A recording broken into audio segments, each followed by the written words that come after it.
লা তাজালু কবরনা ঈদান ওয়া সাল্লু আলাইয়া। এই কথাটা একটু খেয়াল করবেন।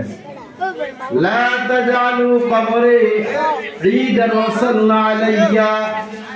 আল্লাহ নবী সাল্লাল্লাহু আলাইহি ওয়াসাল্লাম বলেন, তোমরা আমার কবরকে উৎসবের স্থান বানিও না। নবীজি রওজা আথার সম্পর্কে নবীজি নিজেই বলেন যে আমার কবরটাকে তোমরা উৎসবের স্থান বানিও না। ওয়াসাল্লু আলাইয়া, তোমরা আমার প্রতি দুরূদ পড়বা। ফাইন সালাতুকুম তাবলিগুনি হাইসু কুনতুম, তোমরা পৃথিবীর যে কোনো প্রান্তে অবস্থান করো না কেন, তোমাদের দুরূদ আমি নবীর কাছে ফেরেশতারা পৌঁছে দেয়। সুবহানাল্লাহ। তাহলে নবীর উপরে দুরূদ পড়লে লাভ না লস? তাইলে আমরা যে আস্তে আস্তে বললাম, অনেকে দেখেন মুখ বন্ধ করে আছেন, লাভ করছেন নাকি লস করলেন?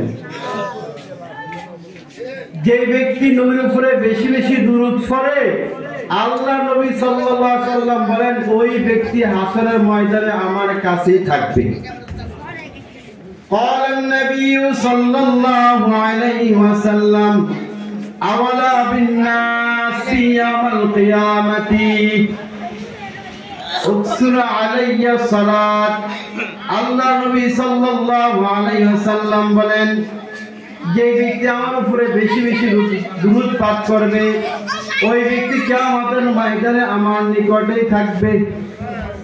তাই নবীর উপরে দুরূদ পড়লে নবীর সাথে হাসর হবে, নবীর সাথে আমাদের হাসর হবে। আমরা চাই কিনা? নবী আলাইহিস সালাম একজন সাহাবী ছিলেন, যার নাম উবাই ইবনে কাআব। এই সাহাবী নবী আলাইহিস সালামকে প্রশ্ন করলেন, ইয়া রাসূলুল্লাহ, আমি তো আপনার উপরে বেশি বেশি করে দুরূদ পড়ি। قال النبي صلى الله عليه وسلم إذا ذهب الثلثين فقاما। আল্লাহ নবী সাল্লাল্লাহু আলাইহি সাল্লাম রাতের তৃতীয় অংশে ঘুম থেকে জাগ্রত হয়ে গেলেন। فقال يا أيها الناس اذكروا الله اذكروا الله। আল্লাহ নবী সাল্লাল্লাহু আলাইহি সাল্লাম ঘুম থেকে জাগ্রত হয়ে বলেন, ও মানুষ, আল্লাহকে স্মরণ করো, আল্লাহকে স্মরণ করো। ওয়াজার ওয়াজিবাতি তাতবাউহা রাদিফা। নবীজি বলেন কিয়ামত তার ভয়াবহতা নিয়ে চলে আসতেছে। ওয়াজাল মাউতু বিমা ফিহা ওয়াজাল মাউতু বিমা ফিহা। মৃত্যু তোমার সন্নিকটে চলে আসতেছে। ক্বালা উবাইয়ুন, সাহাবী উবাই ইবনে কাআব রাদিয়াল্লাহু তাআলা বললেন, ক্বালু ইয়া রাসূলুল্লাহ, ওগো আল্লাহর নবী সাল্লাল্লাহু আলাইহি ওয়াসাল্লাম, ইন্নী আকসারু আলাইয়া সালাতাকা ফাকাম আদালানি সালাতি। ও নবী সাল্লাল্লাহু আলাইহি ওয়াসাল্লাম, আমি তো আপনার উপরে বেশি বেশি করে দুরূদ পড়ি, আমি আমার সময়টা কতটুকু অংশ আপনার উপরে দুরূদ পাঠ করব, একটু খেয়াল করে বুঝবেন। সাহাবী বলেন, উকসিরু, আমি আপনার বেশি বেশি দুরূদ পড়ি। বেশি বেশি পড়ার পর আমি আমার সময়টুকু কতটুকু সময় দুরূদের মধ্যে কাটিয়ে দিব।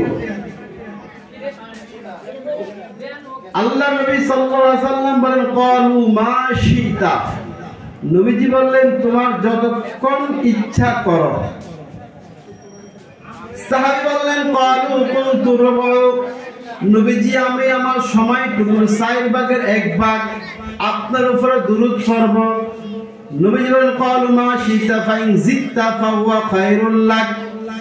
নবী আলাইহিস সালাম বলেন, তোমার যদি ইচ্ছা করো তবে এর চেয়ে বেশি করলে তোমার জন্য ভালো।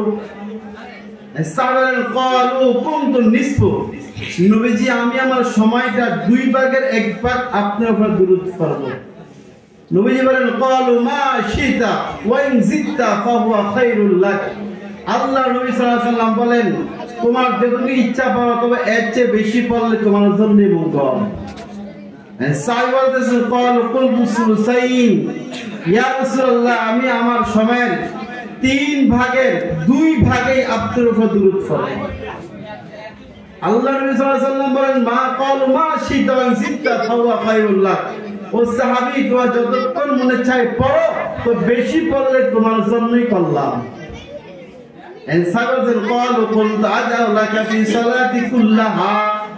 ওগো নবীজি আমি আমার পুরোটা সময় আপনার উপরে দুরূদ পাঠ করে কাটিয়ে দিব। আল্লাহ নবী বলেন ওয়াইদা ক্বালা ওয়াইদা তুফা ওয়া হাম্মাত ওয়া গুফিরাত লাহু যামবাক। আল্লাহ নবী সংক্ষেপ বলে দিলেন ও সাহাবী, তাহলে তুমি যদি পুরোটা সময় আমার উপর দুরূদ পড়া কাটিয়ে দাও, তাহলে শুনে রাখো তোমার চিন্তা আল্লাহ দূর করে দেবেন, তোমার কোনো পেরেশানি থাকবে না এবং তোমার কোনো গুনাহও থাকবে না। সুবহানাল্লাহ। তাই নবীর উপরে বেশি বেশি দুরূদ পাঠ করলে গুনাহও থাকবে না। আল্লাহ নবী সাল্লাল্লাহু আলাইহি ওয়াসাল্লামের একজন সাহাবী আয়েশা বলতেছেন ইয়া রাসূলুল্লাহ সাল্লাল্লাহু আলাইহি ওয়াসাল্লাম, আমি সকাল এবং সন্ধ্যায় আপনার উপর দুরূদ পড়তে চাই। قال رسول الله صلى الله عليه وسلم من صلى علي حين يصبح 10 وحين يمسي 10। নবী আলাইহিস সালাম বলেন যে ব্যক্তি সকালে 10 বার সন্ধ্যায় 10 বার, অর্থাৎ যে ব্যক্তি ফজরের নামাজ আদায় করা 10 বার দুরূদ পড়ে এবং মাগরিবের নামাজ আদায় করা 10 বার দুরূদ পড়ে, আদরাকাহু শাফাআতি ইয়াউমাল কিয়ামা, আমি নবী তার জন্য কিয়ামতের ময়দানে শাফায়াত করব। সুবহানাল্লাহ। তাইলে দুরূদ কোনটা পড়বেন? লম্বা না পড়ে সংক্ষেপ দুরূদ। নবীর প্রতি ভালোবাসার আরেকটা মাধ্যম হলো দুরূদ। যে ব্যক্তি বেশি বেশি দুরূদ পড়ে সে নবীকে ভালোবাসার একটা প্রমাণ দেখায়। এজন্য সংক্ষেপে দুরূদ কি? সাল্লাল্লাহু আলাইহি ওয়াসাল্লাম, সাল্লাল্লাহু আলাইহি ওয়াসাল্লাম। কি পড়বেন? সাল্লাল্লাহু আলাইহি ওয়াসাল্লাম।